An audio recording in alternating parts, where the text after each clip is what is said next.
हाँ देखिए, heat transfer में इधर ध्यान दो,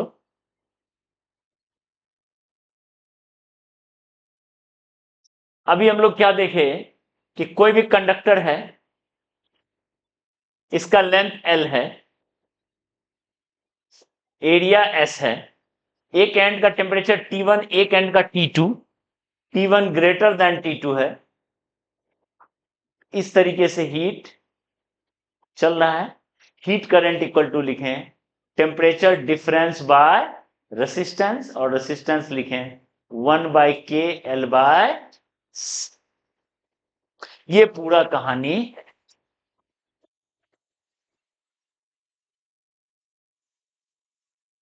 ठीक है।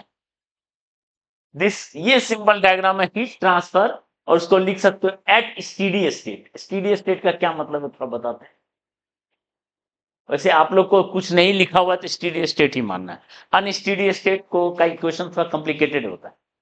स्टीडी स्टेट और अनस्टीडी स्टेट क्या है, जैसे एक एंड को आप रख रहे हो हाई टेम्परेचर पे, दूसरा एंड, तो हीट जो आ रहा है वो रॉड को गर्म करता भी चलेगा और आगे भी बढ़ता चलेगा। जैसे किसी पॉइंट पे 10 जूल आया तो 4 जूल वहां का टेम्परेचर बढ़ाया, 6 जूल आगे बढ़ गया। 6 जूल आगे बढ़ा, मान लो 1 जूल यूज हुआ टेम्परेचर बढ़ाने में, हर सेक्शन में वहां टेम्परेचर भी तो बढ़ रहा है, तो 5 जूल आगे बढ़ा।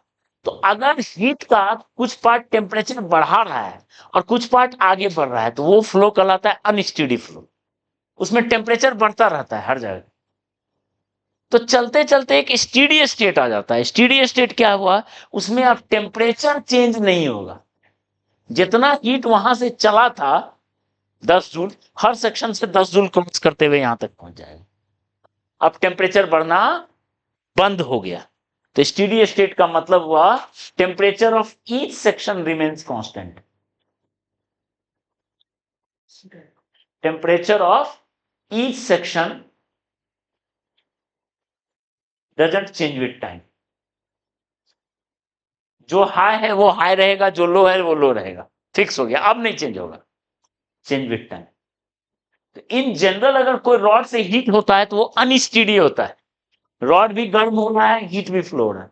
तो आफ्टर सफिशियंट लॉन्ग टाइम के बाद इक्वेशन सेट होकर ये बनता है।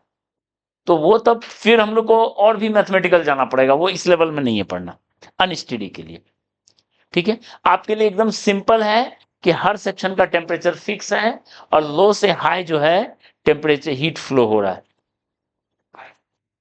हाई से लो हीट फ्लो हो रहा है।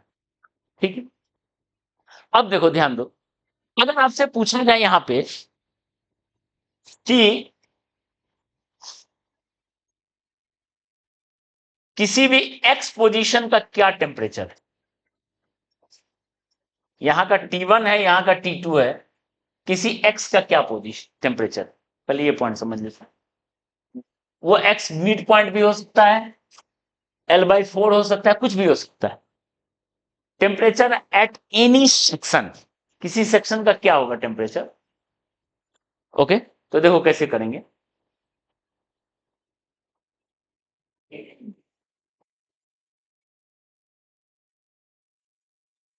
ठीक है, मतलब अगर आपसे पूछा जाए यहां का टेम्परेचर एट एनी सेक्शन कितना होगा, ठीक है, तो देखिए ये x है, ये L-x है, यहां जितना हीट था उतना हीट तो यहां भी है, क्योंकि स्टीडी स्टेट है, हीट सारा पार कर गया है, कोई टेम्परेचर को राइज करने में नहीं यूज हुआ। ठीक है, तो बताइए हीट का क्या फार्मूला है।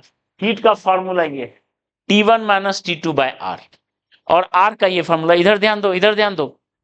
ठीक है, गपशप करने के लिए बहुत टाइम है, जो टाइम सीखने के लिए वो सीखने में यूज करना चाहिए। H इक्वल टू देखिए क्या है, यहां का या ये हीट करंट क्या लिखेंगे बताओ, high temperature minus low temperature, that is T1 - Tx by इतना दूर का रेसिस्टेंस। देखो इतना दूर का रेसिस्टेंस, तो रेसिस्टेंस का फार्मूला है 1/k/L/s, तो 1/k लेंथ इतना दूर का है x/s, हो गया। और सेम हीट करंट किसके लिए लिखेंगे? इसके लिए लिखेंगे। सेम हीट करंट किसके लिए लिखेंगे? इसके लिए लिखेंगे। तो उसमें कैसे लिखेंगे बताओ, कौन सा है कौन सा लो है? उसमें Tx हाई है और T2 लो है, ठीक है। Tx minus T2 high minus low, देख लो Tx माइनस T2 बाय वहां का रेसिस्टेंस क्या लिखेंगे? L माइनस x/s, सब कट जाएगा, ठीक है, सब कट जाएगा। इसको सॉल्व करोगे, T1 माइनस टी जो चाहिए by x equal to T minus T2 by L minus x, okay. इसको आप सॉल्व करके Tx निकाल सकते हो, इसको सॉल्व करके Tx निकल जाएगा। जैसे मिड पॉइंट का T1 प्लस T2/2 हो जाएगा। मतलब आप इसको सॉल्व करोगे तो ऐसा ग्राफ आएगा, एक स्ट्रेट लाइन का ग्राफ आएगा, देख लो। T टेम्परेचर, यहां x का वैल्यू जब 0 था तो टेम्परेचर का वैल्यू T1 था, देखो यहां का टेम्परेचर T1 था, ठीक है। जब x का वैल्यू L हो गया, अच्छा घट रहा है टेम्परेचर, तो घट रहा है, बढ़ना नहीं है, ऊपर से नीचे ऐसा आएगा, ये देख लो x इक्वल टू L और यहां का टेम्परेचर हो गया T2, ठीक है। किसी भी x पर का टेम्परेचर भी हम लोग निकाले थे T,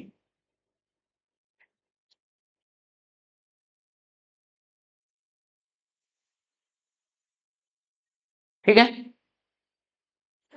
यस, हाँ हाँ, हीट करंट सेम होगा, बता तो स्टीडी स्टेट है,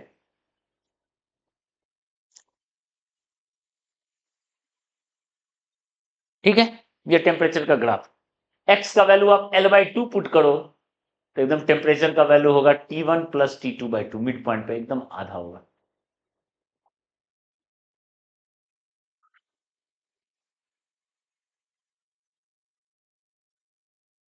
ठीक है। डन।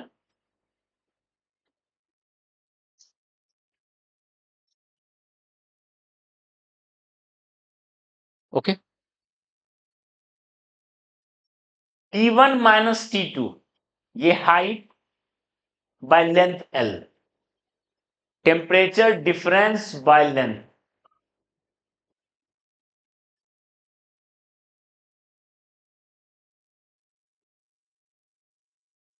टेम्परेचर डिफरेंस दोनों एंड का बाय लेंथ, इसको कहते हैं temperature gradient, temperature gradient. Gradient word अभी हाल में किस टॉपिक में आया था?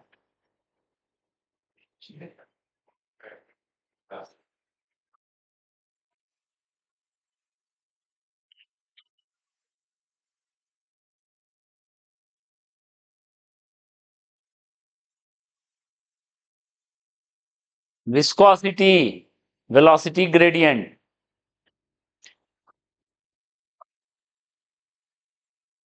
ठीक है।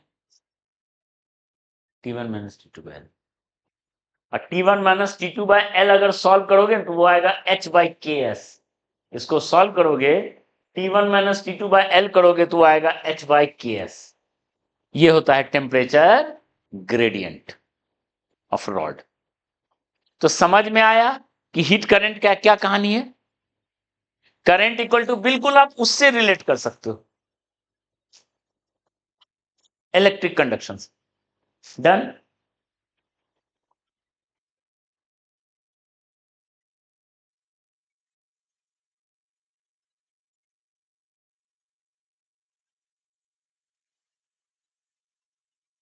ओके,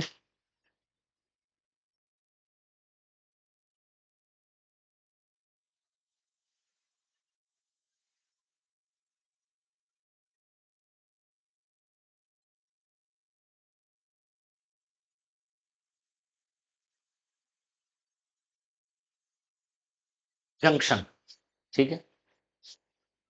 दो रॉड अगर मिला हुआ है, लॉजिक वही लगेगा, दो रॉड है, एक रॉड है, दूसरा रॉड, एक एंड T1, ये एंड T2, इस लेंथ का, रॉड का लेंथ L1, इसका L2, इसका कंडक्टिविटी K1, इसका कंडक्टिविटी K2। आपको पता करना है ये T क्या होगा, बीच के सेक्शन का, बीच के जंक्शन का टेम्परेचर क्या है। क्वेश्चन समझ में आया? वहां रॉड के किसी पॉइंट का टेम्परेचर था, दो रॉड ज्वाइंट किए, ठीक है। एनसीईआरटी में आप ये है, ये एनसीईआरटी में तो है ही, प्लस P/Q का बहुत हिट पार्ट है ये। आप जाके अभी जो बता रहे हैं जाके ट्राई कर लेना, एनसीईआरटी एग्जाम्पल 10.5 10.6 सेम क्वेश्चन है, 10 पॉइंट यही क्वेश्चन है, 10.5 10.6।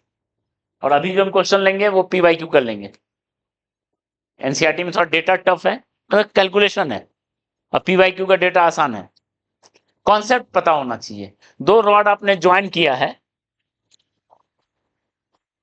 ठीक है, आपको बीच वाला जो जंक्शन है उसका टेम्परेचर क्या होगा। यस, नहीं मतलब एक एक एक हाई है, एक लो है, ठीक है। हाँ, T1 में अलग ही रखेंगे, मतलब लेंथ अलग रॉड रहेगा। कोई दिक्कत नहीं है, ले,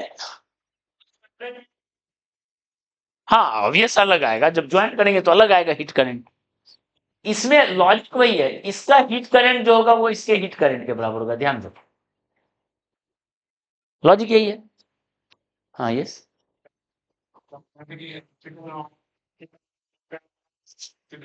हाँ हाँ हाँ हाँ, बिल्कुल सीरीज में लेंगे, बिल्कुल सीरीज में लेंगे, वो बताने ही जा रहे हैं, ठीक है। यहाँ ध्यान दो, हमसे पूछा गया कि बीच का जंक्शन का क्या टेम्परेचर होगा, तो ये करंट इक्वल टू ये करंट जैसा वहां लगा है। अब बताओ ये करंट H का वैल्यू क्या लिखेंगे यहाँ पे, बताओ। T1 माइनस T बाय इसका रेसिस्टेंस, और इसका रेसिस्टेंस क्या है, L1 bye S, S same मान लेते हैं, S अलग होता तो अलग होता, ठीक है। वही हीट करंट उसमें होगा,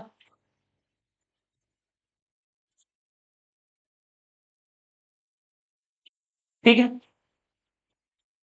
और चाहो तो वही हीट करंट टोटल का भी लिख सकते हो, T1 माइनस T2 बाय ये रेसिस्टेंस प्लस,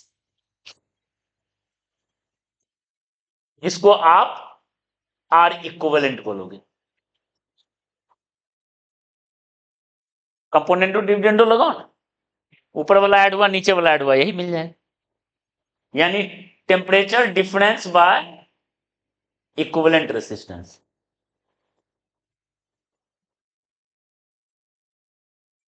समझ में आया? सीरीज है तो R1 प्लस R2, डन। आप इसको सॉल्व करके, यही दोनों को सॉल्व करके T निकल आएगा, T निकल आएगा, हीट करंट आ जाएगा, पुट करो।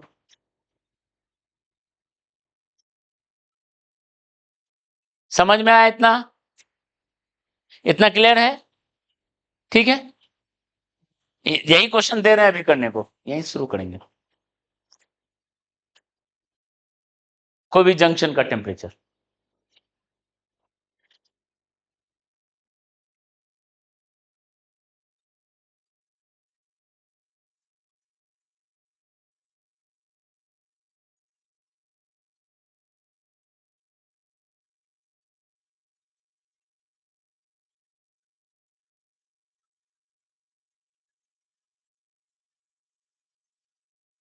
तीन रॉड ले लिए, rod A, rod B, rod C, ठीक है। और तीनों को मिला के टी शेप का स्ट्रक्चर बनाया, मतलब ऐसे ऐसे, और यहां ज्वाइन कर दिया। इस एंड का टेम्परेचर T1, इस एंड का T2, इस एंड का T3। आपको पता करना है ये T कितना होगा। क्वेश्चन समझ में आ रहा है? ओके, इस जंक्शन का टेम्परेचर क्या होगा, ठीक है। इसका कंडक्टिविटी के ए, इसका कंडक्टिविटी के बी, इसका कंडक्टिविटी के सी। तीनों में ही है। हाँ नहीं नहीं अभी देख लेते हैं, ठीक है, समझ में आ रहा है? मतलब पैरामीटर हम यहां लिख देते हैं, अलग से लिख देते हैं। ए का पैरामीटर है लेंथ है एल ए, कंडक्टिविटी है के, ओके, एरिया है एस। बी का लेंथ है एल बी, कंडक्टिविटी है के बी, एरिया है एस। सी का लेंथ है एल सी, कंडक्टिविटी के सी, एरिया है एस। और आपको पता करना है बी जंक्शन का क्या टेम्परेचर। तो कैसे करेंगे देखिए, यहां तो थ्रू आउट करंट सेम था, यहां क्या है, मान लो इससे करंट है एच ए, इससे करंट एच बी, और यहां चला गया एच सी, ओके। देखो इधर से आया एच ए, इधर से आया एच बी, इधर गया एच सी। बिल्कुल जैसे मान लो एक रेसिस्टेंस, दो रेसिस्टेंस, तीन रेसिस्टेंस, ये आप 12th में पढ़ोगे क्वेश्चन। इधर से मान लो 2 एम्पियर आया, इधर से 3 एम्पियर, तो इससे पे कितना गया, 5 एम्पियर। 2 3 मिलकर कितना हो गया, 5। तो सेम चीज वहां क्या लिखेंगे, H A plus H B equal to लिखेंगे एच सी। अब बताओ एच ए का वैल्यू क्या लिखेंगे, इसका टी लिखे हैं, तो T1 minus T bye 1 by K A L A by S लिखेंगे,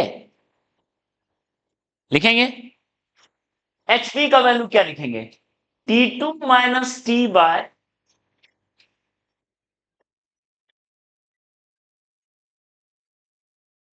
ओके, और थर्ड एच सी क्या लिखेंगे, T minus T3 1 minus K C L C by S. इसको सॉल्व कर लो, आपको टी मिल जाए। डन। ठीक है जब ये क्रॉप बना दिया तो हाँ ये जगह क्रॉप कोई भी शेप बना है, आपको लॉजिक यही लगाना है, शेप से क्या मतलब है, उसको ऐसे नहीं लगा ऐसे कर देंगे, वाई शेप बना देंगे, क्या दिक्कत। 2 जगह से आया, 1 जगह गया, ठीक है, क्लियर है। ये ऐसा क्वेश्चन एनसीईआरटी में भी है, पीवाईक्यू में भी है। ऐसा क्वेश्चन पीवाईक्यू में मिलेगा आपको, जेई में आया हुआ क्वेश्चन है, अभी हम लेंगे।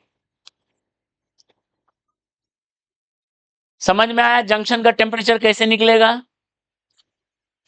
ओके। और लास्ट पॉइंट इक्विवेलेंट कंडक्टिविटी, ध्यान दो।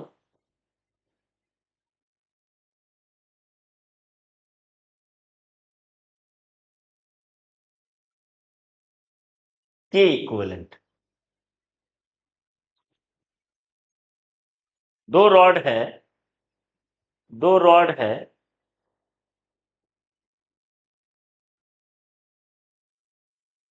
एक का लेंथ है L1, एक का लेंथ है L2, एक का कंडक्टिविटी K1, एक का कंडक्टिविटी K2। आपसे पूछा गया इस दोनों का इक्विवेलेंट कंडक्टिविटी क्या है, इक्विवेलेंट कंडक्टिविटी कितना है, ठीक है। लास्ट क्लास में ऐसा ही था, 2 रॉड था, एक का कोएफिशिएंट था अल्फा 1, एक का अल्फा 2, तो क्या पढ़े थे, इफेक्टिव कोएफिशिएंट। 2 रॉड में मिला हुआ 3 कॉन्सेप्ट है, एक यंग इफेक्टिव या यंग्स मॉडुलस, एक का y1 है, एक का y2 है, इफेक्टिव क्या होगा। पिछला क्लास में पढ़े एक का अल्फा 1 है, एक का अल्फा 2 है, इफेक्टिव क्या होगा। और अभी पढ़ रहे हैं एक का K1 है, एक का K2 है, इफेक्ट के इक्विवेलेंट क्या होगा। तो 2 रॉड से मिला हुआ 3 कॉन्सेप्ट है, ठीक है। तो कैसे करेंगे, बहुत आसान है, इन दोनों को मिला के एक रॉड बनाना है L1 प्लस L2 का। L1 L2 है तो L1 प्लस L2 का, इसका कंडक्टिविटी के इक्विवेलेंट,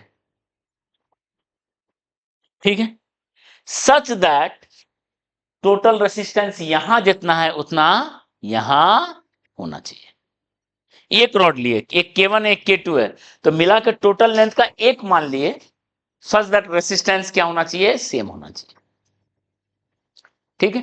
तो रेसिस्टेंस सेम होना चाहिए, तो मतलब क्या, जैसे इक्विवेलेंट रेसिस्टेंस का मतलब क्या हुआ, उस सिस्टम को एक से बदले सच दैट रेसिस्टेंस सेम हो जाए, that is called equivalent resistance. Same चीज इसके बदला एक रॉड को रिप्लेस किए, उसका के इक्विवेलेंट लिए, इसका और इसका रेसिस्टेंस सेम होना चाहिए। तो बताइए ऊपर वाले का रेसिस्टेंस सीरीज में है तो क्या लिखेंगे, एस 1/K2, यहां जो लिख रहे थे, यहां जो लिख रहे थे देखो, ये लिख रहे थे ना, L2/S। और ये पूरा का क्या लिख रहे हैं बताओ, के इक्विवेलेंट क्या लिख रहे हैं बताओ, 1/K equivalent L1 + L2/S cut कर दो यहां से सॉल्व करके,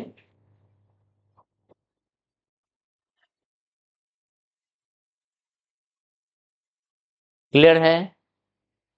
इस तरीके से हम लोग सारा पार्ट को, चलिए अब हम कुछ प्रॉब्लम लिखते हैं, उसको करना है आपको, ओके।